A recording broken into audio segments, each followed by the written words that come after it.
Bon sabbat à tous. Ok. En tout cas, c'est un plaisir pour moi d'être ici avec vous et permettez-moi d'accomplir ma première mission qui m'a été donnée par votre pasteur. Il m'a dit transmettre mes salutations aux membres de l'église de Chauvel. Donc je vous transmets ces salutations. Ce matin, il est à l'église de Cocoyer, c'est là qu'il prêche et il a bien voulu m'inviter pour que nous puissions échanger sur la parole de Dieu. Je voulais saluer aussi un de mes collègues qui est présent aussi, d'accord? Nous sommes alors j'allais dire un terme, mais je vais changer, dans la même joie de servir l'Éternel, d'accord? Il y a des moments difficiles, c'est certes, d'accord? Mais nous nous encourageons mutuellement. Nous encourageons mutuellement parce que nous avons, bien entendu, besoin tous de notre Seigneur Jésus-Christ. On est tous logés à la même enseigne. Je voulais demander à Madame Volant aussi de transmettre aussi mes salutations à mon cher collègue aussi. Okay? Il y a des visages que je revois, que je n'ai pas vus depuis un moment. Donc je suis content de revoir vos beaux visages avec un large sourire. Peut-être si je le dis en anglais, ça va marcher. Ou en espagnol. Okay? Mais en tout cas, nous sommes dans la maison du Seigneur pour que nous puissions ensemble découvrir ce que la parole de Dieu nous réserve. Parce que ce matin, je trouve un peu surprenant ce que Dieu a en réserve pour nous. Et le texte que nous allons... Alors, juste avant, permettez-moi aussi de vous transmettre les salutations de l'administration de l'Union des Antilles de la Guyane française et de vous demander de penser à prier pour notre union. Notre union, ce n'est pas simplement un bureau, mais notre union est composée, comme vous le savez, des différentes fédérations Martinique et Guadeloupe, ainsi que la mission de la Guyane. Donc, j'ai fait toute la partie protocolaire. Maintenant, passons au texte biblique. Le texte de ce matin est un texte particulier, très particulier. Le psaume 23 que nous venons de lire, en sorte, résume d'une certaine manière le texte de ce matin. Et certainement, ce matin, la parole de Dieu va nous permettre d'aller encore un peu plus en profondeur. Et vous conviendrez avec moi que ce que nous allons lire maintenant, comment le comprendre? Déjà, un. Comment l'accepter? Déjà, deux. Et trois, comment faire en sorte que nous puissions l'appliquer dans notre vie? Je voudrais vous inviter à prendre avec moi le texte qui se trouve dans le psaume 63, verset 3. Le psaume 63, verset 3. Le psaume 63, verset 3. Je vous demanderai de lire avec moi, de m'accompagner dans la lecture de ce passage. Psaume 63 et le verset 3. Tout le monde l'a trouvé, ça va? Le psaume 63, verset 3. Ah, verset 4 alors. Parce que dans certaines versions, c'est le verset 3. Verset 4. Il est dit, car, allons-y ensemble, car ta bonté vaut mieux que la vie. Mes lèvres célèbrent tes louanges. Le titre du message de ce matin est « Quelle bonté !» Quelle bonté! Prions ensemble. Éternel notre Dieu, merci pour ta parole parce qu'elle nous encourage, elle nous fortifie. Et ce matin, j'aimerais que m'effacer complètement et m'appuyer totalement sur toi, te faire totalement confiance et croire dans tes promesses à travers l'étude de ce passage en particulier, que tu puisses faire en sorte que nous découvrions encore davantage l'immensité de ton amour. Nous t'avons prié au nom de Jésus et pour ta gloire. Amen. Chers amis, permettez que je puisse accentuer le message de ce matin sur la première partie de ce verset. Car ta bonté vaut mieux que la vie. Soyons sérieux.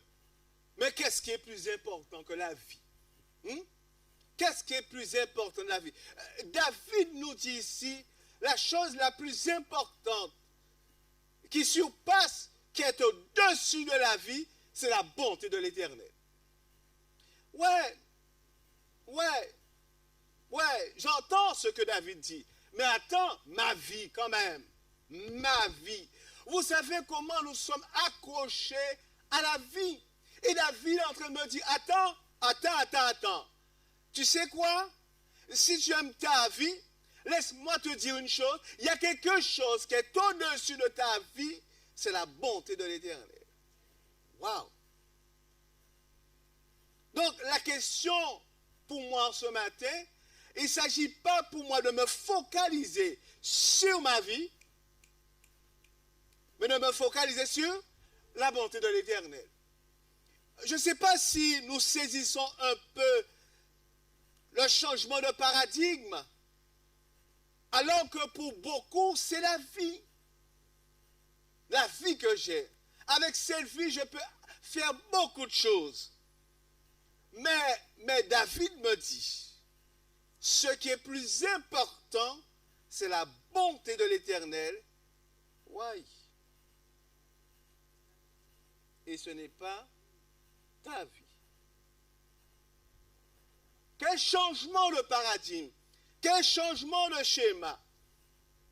Donc, vous me permettrez de vous inviter, ainsi que moi-même, à poser nos regards sur la bonté de l'Éternel.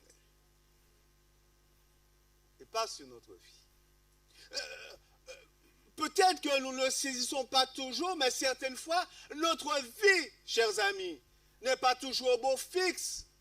Certaines fois, notre vie n'est pas toujours ce que nous aurions souhaité, mais la bonté de l'Éternel est immuable, ne change pas, est stable, ferme. Donc je t'invite à t'appuyer comme moi-même sur la bonté de l'Éternel, beaucoup plus que ta vie. Hello. Un jeune homme me disait un jour, j'aimerais me marier. Je suis très bien. J'aimerais rencontrer une super belle femme. Très bien. Mais j'aimerais rencontrer une femme qui a une vie presque parfaite. Alors moi de lui répondre, est-ce que toi ta vie est presque parfaite? Puisque personne en ce matin n'oserait dire que je suis parfait. Personne. Je parle de perfection intrinsèque. Mais nous serons tous unanimes à dire que la bonté de l'Éternel est parfaite. À unanime à dire que la bonté de l'Éternel est parfaite. Donc lorsque David dit, et comprenez David est en plein désert. Alors certains commentateurs disent que David a couru dans le désert parce que Saül était après lui. D'autres disent que c'était parce que Salomon était après lui. Mais peu importe, il est dans le désert. Et peut-être, chers amis, peut-être que c'est dans le désert de nos vies que nous pouvons nous écrier comme David. La bonté de l'Éternel vaut mieux que la vie. Donc quelque part, un petit coup de désert, ça nous réveille un peu, pas vrai? Un petit coup de désert nous remet les idées en place, pas vrai? Un petit coup de désert nous permet de nous tourner vers la bonté de l'Éternel et de réaliser en fait ce qui compte, c'est la bonté de l'Éternel. Alors, moi j'aimerais dire quelque chose en ce matin qui me paraît important et crucial.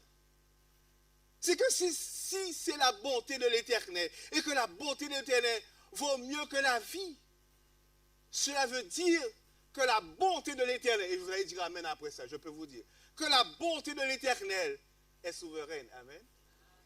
Ah, vous n'avez pas suffi. Je ne sais pas si vous êtes en train de réaliser ce que je suis en train de dire, que la bonté de l'Éternel est souveraine.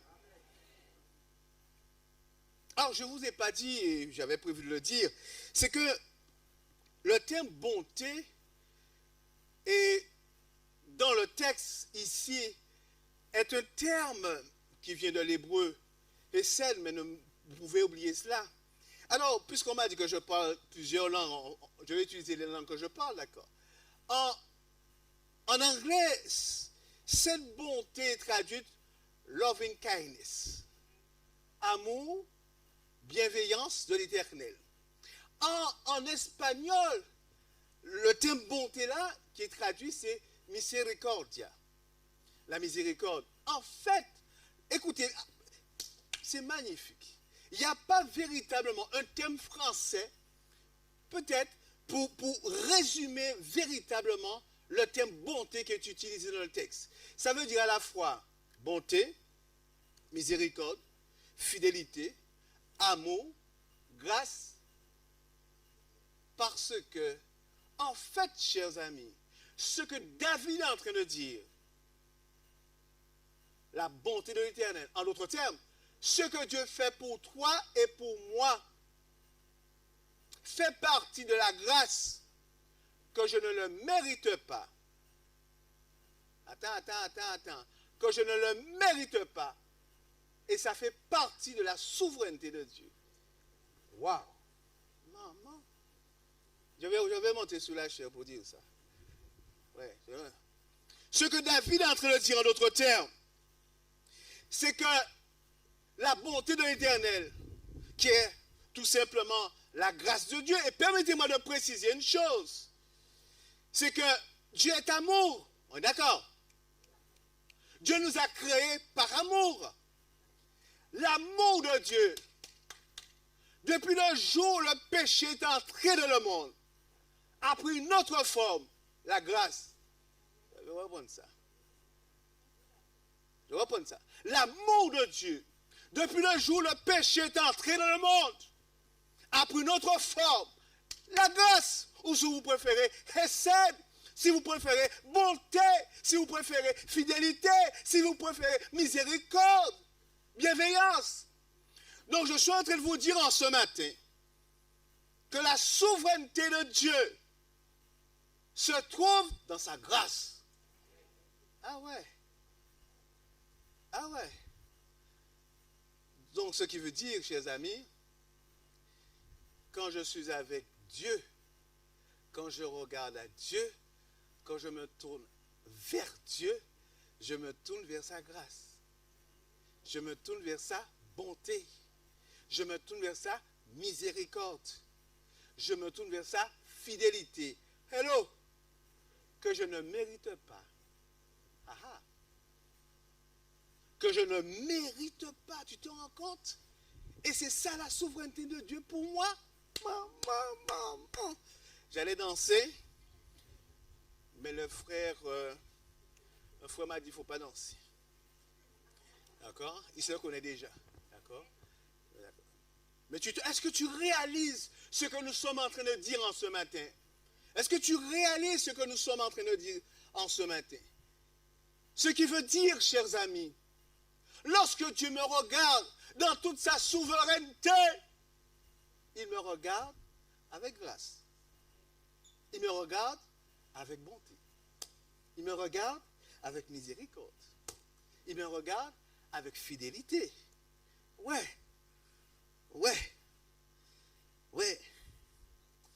Ta bonté vaut mieux que la vie. Effectivement, chers amis. Ta bonté vaut mieux que la vie. Mais écoute la suite du discours. Vous vous rappelez lorsque Paul va prier? Vous vous rappelez? Paul va prier à 3 reprises. Et qu'est-ce que Dieu lui dit? Ma grâce te suffit. Hello. Mais c'est le plus beau message que tu puisses recevoir de Dieu. Hein? Si la grâce de Dieu, c'est véritablement sa souveraineté, le plus beau message que tu puisses recevoir de la part de Dieu, c'est vraiment ma grâce te suffit. Aïe. Ça va? Quand Dieu, écoute-moi bien attentivement, quand Dieu te dit non à ce que tu as demandé, hello, quelque chose de légitime, je parle bien quelque chose de légitime, sa grâce est là et elle demeure. Dieu dit non à ce que tu as demandé, mais il dit oui par sa grâce. Il dit oui à sa grâce. Donc, quand Dieu te dit non, il te donne la grâce nécessaire pour supporter son non. C'est pour cela que je dis que le non de Dieu est soutenu par sa grâce. Tu veux être guéri. Dieu peut dire non. Parce que la bonté de Dieu est souveraine. Hello. Hello. Dieu peut dire non. Mais il te donne sa grâce pour que tu puisses continuer à lui rester fidèle avec le non qu'il t'a dit. Qu'il t'a dit. Fait chaud, hein, pas vrai? Fait chaud. Fait chaud. Fait chaud. Ça va? Très bien, très bien. J'étais en train de regarder le réveil en même temps. C'est pour ça que je me suis arrêté un instant. Ok? Ah ouais, très bien. Parce qu'il y a plusieurs choses que je vais vous dire en ce matin. Mais on ira à l'essentiel et je ne vais pas vous garder trop longtemps. On va encore avoir 10 à 15 minutes de sermon. Ça va? Ok? Pour vous garder bien éveillé. 10 à 15 minutes. Ok? Je n'irai pas plus longtemps que ça. D'accord? Donc on est d'accord que lorsque Dieu dit non, il te donne sa grâce, parce que sa grâce soutient le nom de Dieu.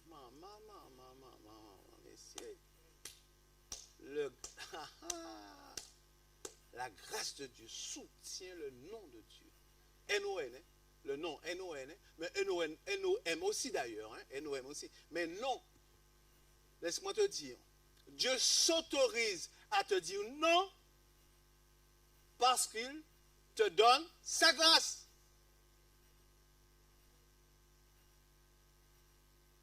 Ouais. C'est le pasteur Lancin qui m'invite. D'accord? C'est le pasteur Lancin qui m'invite. Mais c'est important d'avoir ça à l'esprit. Ok? Mais ce que fait la grâce de Dieu, chers amis, c'est que la grâce de Dieu, quand tu la reçois, quand tu l'acceptes, cette grâce-là dit tout simplement que tu es fils et fille de Dieu. Parce que la seule manière pour toi et pour moi d'être fils et fille de Dieu, c'est d'accepter la bonté de l'Éternel. D'accepter la fidélité de l'Éternel. D'accepter effectivement la miséricorde de l'Éternel. Il n'y a aucune autre manière. Hello! Si vous avez pensé qu'il y avait une autre manière, permettez-moi, il n'y en a pas d'autre. Dieu a décidé que nous serons fils et filles de son royaume par sa grâce, par sa bonté. Je précise, parce que nous ne méritons pas. C'est intéressant de voir, chers amis, que quel que soit ce que je pourrais faire sur cette terre et ne pas faire, hello, quel que soit ce que je pourrais faire et ne pas faire, la grâce de Dieu ne change pas. Et la seule manière pour moi d'être fils et fille de Dieu, c'est par la grâce de l'Éternel, par la bonté de l'Éternel. Je ne peux pas mériter la grâce de Dieu. Je ne peux pas mériter la bonté de l'Éternel. Hello. Parce que la manière dont Dieu me regarde et me voit, c'est par la grâce. Rien d'autre, mes frères. C'est par sa bonté. Vous vous rendez compte que Dieu me voit par sa bonté. Messieurs, si France ici présent pourrait me voir tous les jours par sa bonté, ah, je serais béni. Ah ouais. Parce que, et tu vois la chose, c'est que si nous aussi dans nos relations, amen, hein, on pouvait se regarder aussi à travers la bonté. Waouh, waouh, waouh. Ah, mais attends, la suite du discours. Par la bonté imméritée, l'autre ne mérite pas, mais je continue à lui être bon. C'est ce que Dieu fait avec toi et avec moi. Il me fait grâce, je ne le mérite pas, mais il continue à me faire grâce. C'est pour cela que la bonté de l'Éternel sera toujours au-dessus de la vie. Ah ouais. Et c'est comme ça nous sommes fils et filles de Dieu. Et ouais, c'est par la grâce de l'Éternel. Certains ont voulu être fils et filles de Dieu par autre chose, puisqu'on a pensé que je pourrais gagner les faveurs de Dieu. Tu n'as pas besoin de gagner les faveurs de Dieu. Tu les as déjà. Amen. Tu les as déjà. Parce que Dieu t'aime et Dieu m'aime. Ah, je suis heureux d'être avec vous ce matin. Ah, je suis heureux de prêcher ce message. Ah ouais. Ah, je suis content de le prêcher. Ah ouais. Ah, complètement. Ah ouais. La bonté de l'Éternel vaut mieux que la vie, parce que c'est par la bonté de l'Éternel que ta vie, ma vie, sont transformées. Tu penses que c'est par tes efforts? Ok.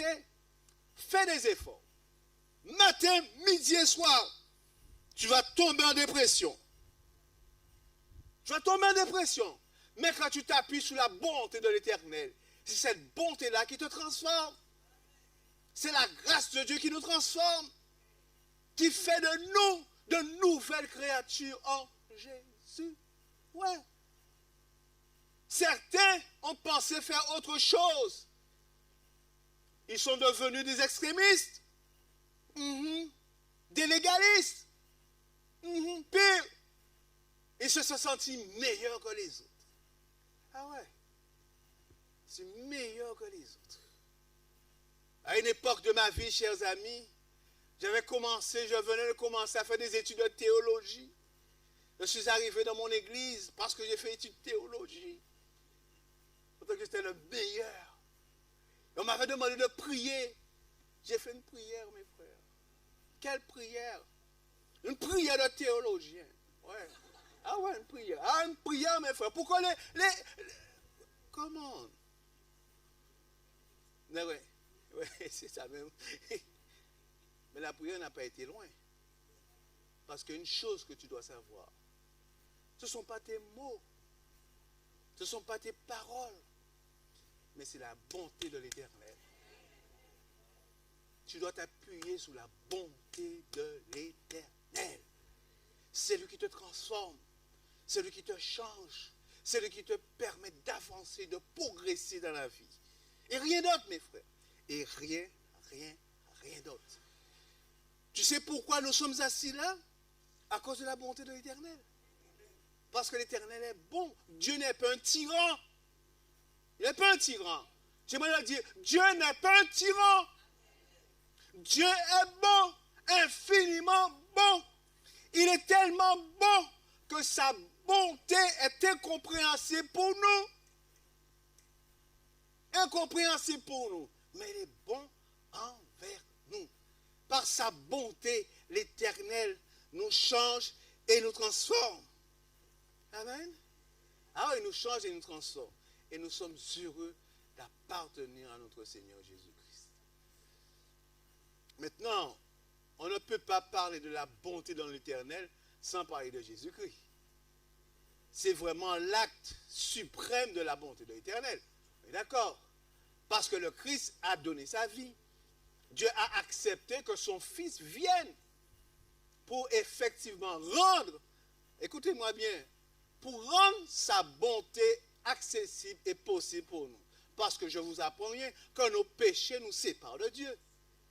Mais grâce à Jésus, nous pouvons tous nous approcher du trône de la grâce, du trône de la bonté, du trône de la miséricorde, du trône de la fidélité.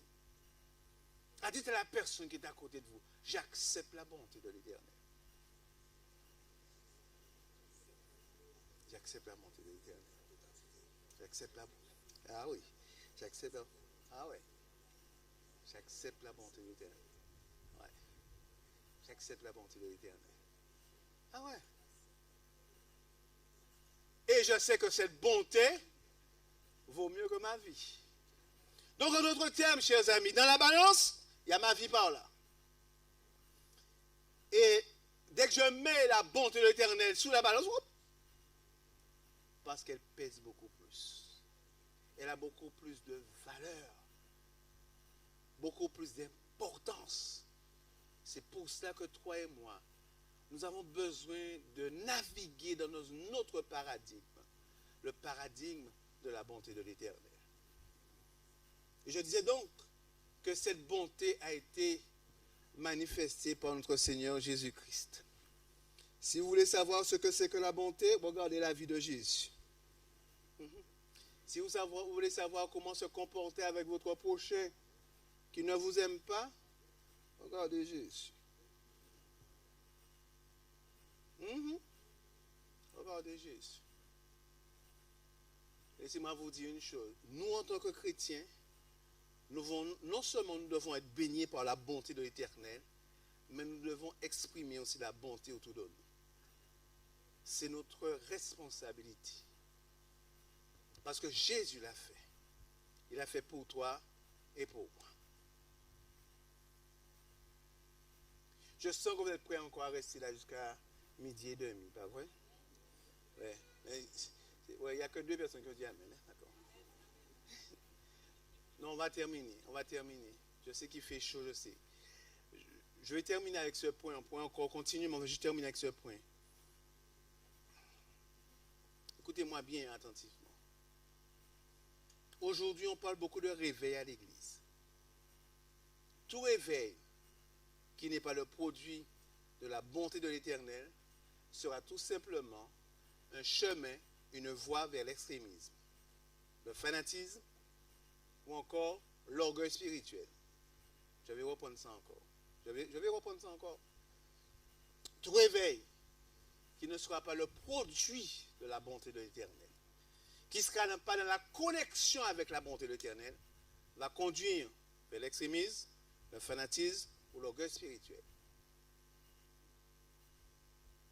Je vais reprendre ça encore. Tout ce qui se fait de bon sur la terre, c'est pour la bonté de l'Éternel. C'est pour la bonté de l'Éternel. Si tu pries et que ce n'est pas dans le contexte de la bonté de l'Éternel, tu deviendras orgueilleux spirituel. Oui, parce que je l'ai vécu, je peux te le dire. Tu deviendras orgueilleux spirituel. Bah ouais. Comme le peuple d'Israël. D'accord? Comme le peuple d'Israël. Comme le peuple d'Israël. Comme le peuple d'Israël. Comme le peuple d'Israël. Vous savez ce dont nous avons besoin aujourd'hui? C'est du réveil de la bonté de l'Éternel. C'est ce que nous avons besoin aujourd'hui. Le vrai réveil que nous avons, le réveil de la bonté de l'Éternel dans nos vies. Et qui va s'exprimer dans la vie des autres. On va prier. On va rester connecté à Dieu. On va étudier la parole de Dieu. Mais il faut absolument que la bonté de l'Éternel me touche. Ouais. Et quand la bonté de l'Éternel me touche, je deviens une autre personne. Ma femme est surprise de savoir, oh, quel mari. L'épouse, l'époux, les relations sont meilleures, bien meilleures. Parce que nous sommes régis par la bonté de l'Éternel. Je vais reprendre ça. Nous sommes gouvernés par la bonté de l'Éternel. Je vais reprendre ça. Nous sommes régis, nous sommes gouvernés par la bonté de l'Éternel. Et mes frères, et par rien d'autre. Le plus haut tu peux aller, c'est la bonté de l'Éternel. Tu peux pas aller plus haut que ça. Mais il n'y a rien plus haut que ça. Ça va? C'est bon? Très bien. Bon, ben, j'ai fini. Vous pouvez dire au pasteur l'ancien que je me suis bien comporté, que j'ai essayé de respecter le timing et qu'il peut m'inviter à nouveau. Et dites-lui surtout que je vous ai parlé de la bonté de l'Éternel. Cette bonté qui se résume par la grâce de l'Éternel. Donc, en ce matin, j'aimerais que nous puissions faire des prières silencieuses dans notre cœur. Parce que je peux vous dire, ça va révolutionner votre vie. Ça va changer votre vie. Ça va changer vos relations avec les autres. Ça va changer votre regard sur Dieu. Parce que nous serons toujours amenés à nous approcher du trône de la grâce, qui est tout simplement le trône de la bonté. Que nous puissions prier dans nos cœurs, chacun, et demander à Dieu de faire en sorte que nous puissions accepter sa bonté, sa grâce, sa miséricorde, sa fidélité, sa bienveillance,